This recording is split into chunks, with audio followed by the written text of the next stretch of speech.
Hello everyone, Tom with Capo Fetish. Today on the channel, we're going to talk about songs that lead us towards the Kleenex box. Basically songs that make us weep. I've got 10 weepers here, 10 of my favorite weepers that I am going to showcase for you right now, okay? This first album here came out in 1971. It's regarded as one of the greatest albums ever made. Let's face it, most of the album is very melancholy, 3/4 of it. There are a couple of tunes that kind of lighten up a little bit amidst all the, all the dark themes and everything. But this one particular track on this album, sometimes I have to skip because it's very heavy, gorgeous song, but it is definitely a weeper for me. And the song is called Little Green off the Blue album by Joni Mitchell. It's the third track on side one, coming right after My Old Man. So the song has to deal with Joni Mitchell having to give up her daughter for adoption back in the late 60s. Fast forward a few decades later, or several decades later, she reunited with her daughter. But when I listen to this song and I know the meaning of the song, boy, it just really brings tears to the eyes. And the way Joni sings it, it's so heartbreaking. It's beautiful, but heartbreaking. The figures she uses in the chord structure and just the way she sings it is just enough to bring out a full box of Kleenex. Little Green from Joni Mitchell from the Blue album from 1971. Now, another song that never used to bring tears to my eyes when I was young, but now that I'm older, because of the content of the song and what it's all about, it's hard to get through this song. It's on one of my absolute favorite Kinks albums of all time, Arthur. Came out in 1969. The track is buried deep on side two, and the song is called Young and Innocent Days. You know, when I was young, it never even registered with me, the content of the song, the lyrics. But as I get older, it really, really hits home. Talks about simpler times, growing up, and just the innocence of childhood and everything that encompasses that. So as with everything Ray writes, and by the way, Ray has written some of the most gorgeous ballads of all time. This one stands up with any of his slow tunes, his ballads like Waterloo Sunset, No More Looking Back, Days, the song Days. But there's something about Young and Innocent Days. And again, there's probably only about 2 or 3 songs in the Kinks catalog that can bring tears to my eyes. And this is number one right here. Gorgeous track. When Dave comes in on the backup vocals of this track, boy, I tell you, it's all over for me. But it's just such a lovely track. If you've never heard this album, it's an absolute classic. It's probably my number one Kinks album of all time. It's just an absolute masterpiece. And this is one of the few slow tracks on the album. So if you've never heard it, check it out. Young and Innocent Days by the Kinks. Another one off the second album by this amazing artist we lost way too soon. This album came out in 1970. It's called Brighter Later from Nick Drake. And he's written a lot of melancholy tunes. He's written a lot of beautiful tunes too. One being the song Northern Sky. It's on side two. It's the second to last song on side two. Just an absolute gorgeous piece of music. The piano accompaniment, I think it may have been played by John Cale. Not sure. He is on this album. But just the way he sings it, the melody is just so gorgeous. Yeah, this one really, really breaks out the Kleenex for me. Northern Sky from Nick Drake off the amazing Brighter Later album from 1970. Another one that's always been a weeper for me, even as a child, is off of Neil Young's After the Gold Rush album. And the song is called Birds. It's this really slow, melancholy, just piano-driven tune, just Neil on piano. And I think this was written even a few years prior when he was in Buffalo Springfield. There are some versions with him playing with Crazy Horse backing him up on this particular track. And I think there's a new album coming out at the end of June called Early Days, which has an early version of Birds on it and other early incarnations of songs that would feature on Everybody Knows This Is Nowhere. So that's definitely on the want list. But back to the song Birds. Beautiful track. Very, very haunting melody. And this one, I sometimes I have to skip it because I don't know what it is about music sometimes. You hear a song, a particular song that really, really hits home. Especially these weepers, right? When they really hit home, you can't get them out of your head for a full day. And then you're in this weird kind of fog haze of just, melancholy.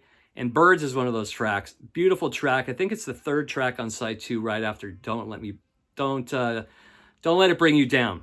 Don't Let It Bring You Down. I almost said Don't Bring Me Down by the Animals. But yeah, the song Birds is gorgeous. Just another favorite weeper of all time for me. Another one, too, surprisingly, is off the Feebles of the Reconstruction album from REM from 1985. Last song on the album, side 2. The song is called Wendell Gee. It doesn't really sound like anything in their canon. Kind of almost kind of like a sad ballad country tune. And that's another weeper for me, and it's a great closer to an amazing album. This came out in 1985, and one of my favorite REM albums.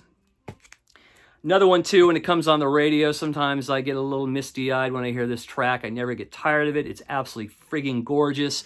I'm talking about Melissa from the Allman Brothers. This is off the Eat a Peach album, 1972. So this was a posthumous album released after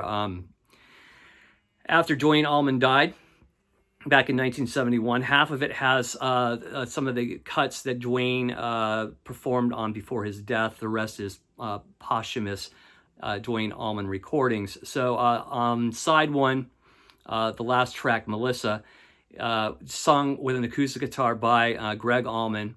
And it was a song that dated back years prior to being recorded. In fact, I believe Duane Allman persuaded Greg to record this, but he didn't want to at a particular time, but he did for this album after Duane passed.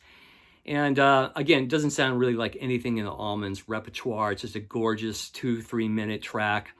You know, I don't know what the lyrics really have anything to do with. I always just listen to the melody a lot of the time, but it's just a gorgeous melody. Doesn't fail to bring a little tear to my eye, and I just think that Greg Allman is one of the greatest vocalists of his generation. Just as far as blues-oriented vocalists, the way he sings, I mean, just talk about soul and heart. Great vocal on the song Melissa, and another favorite weeper of all time for me from the Eat a Peach album.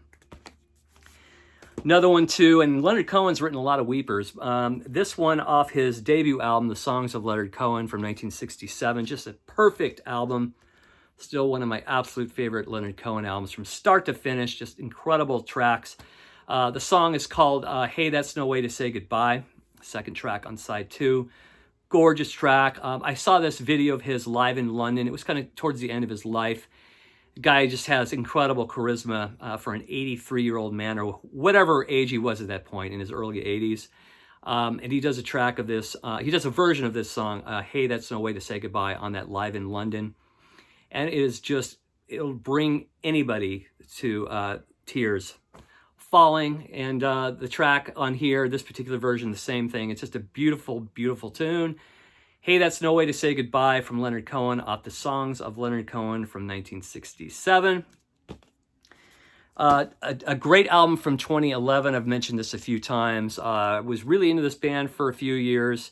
Really hardcore, saw them a few times. Didn't really like what they put out after this album, but this album is a modern day classic. The Fleet Foxes, the album is called Helplessness Blues. And there's a track on here that, it's the second to last track on the album, called Blue Spotted Tail. And it's just sung by lead songwriter, vocalist, Robin Pecknold. And it's just him with an acoustic guitar. It's very lo-fi sounding. And it's just in a gorgeous melody, just a great, gorgeous melody. And this one really brings tears to my eyes as well.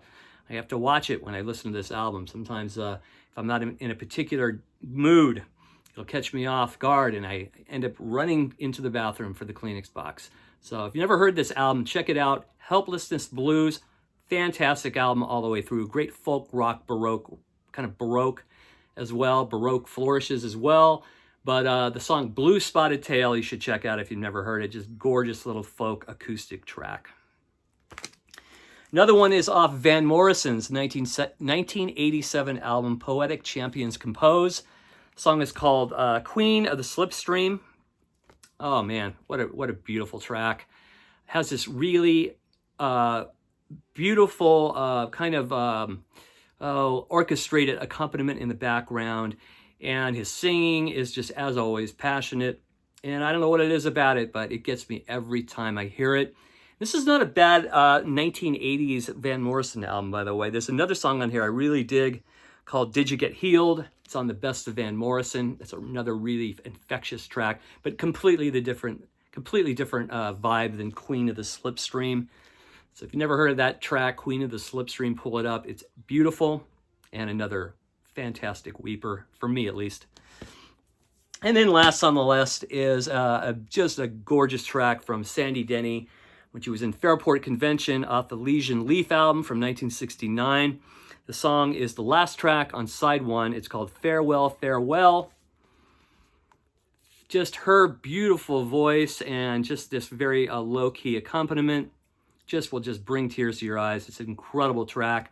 And this is an amazing album as well. It's the last album she was featured on. Not long after this album was released, she was featured on The Battle of Evermore on Zeppelin 4, where she sings right alongside Robert Plant, echoing all his lyrics. Fantastic track in itself. But if you ever heard this album, check this album out and check out the track Farewell, Farewell. Sandy Denny, one of the most gorgeous voices of the British folk rock music scene of the 60s. So those are my weepers, ladies and gentlemen. What are your favorite weepers? Don't be shy. We're in this together. Let me know in the comments section. Thanks for watching. If you dig the content, just please press the subscribe button. And we'll see you soon, and take care. Bye-bye.